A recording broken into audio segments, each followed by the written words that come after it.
పరంధామని హత్య చేసింది భాగ్యలక్ష్మి అని తెలియగానే ఆదిలక్ష్మి నేను నమ్మను, నా కూతురు ఈ హత్య చేసి ఉండదు అని చెప్పి ఏడుస్తూ చెబుతూ ఉంటుంది.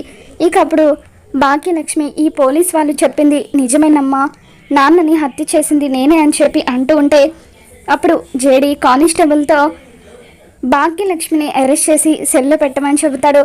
ఇక ఆ తర్వాత కౌశికి గారు ఇక మీరు ఇంటికి వెళ్ళొచ్చు, మీ మీద కేసు కొట్టేస్తున్నామని చెప్పి జేడీ అంటూ ఉంటుంది. ఇక అప్పుడు కౌశికి వెళ్ళిపోబోతూ ఒక్క నిమిషం జేడీ అంటూ జేడీని పిలిచి మాట్లాడుతూ ఉంటుంది. నువ్వు ఈ కేసుని టేకప్ చేస్తున్నావని తెలియగానే అని కౌశికి అంటూ ఉంటే నేను ఇలా నిజాయితీగా డ్యూటీ చేస్తానని అనుకోలేదా కౌశికి గారు? ఈ జేడీ అన్యాయాన్ని ఎదిరించి నిజం వైపు నిలబడి నిజాయితీ కోసం పోరాడుతుంది అని చెప్పి అంటూ ఉంటే ఎనీవే థ్యాంక్స్ జేడీ అని చెప్పి కౌశికి జేడీకి షేక్ హ్యాండ్ ఇస్తూ ఉంటుంది. ఇక అలా మొత్తానికి కౌశికి అయితే నిర్దోషిగా బయటకు వస్తుంది. మరి ఈ వీడియో మీకు నచ్చినట్లయితే తప్పకుండా లైక్ చేయండి.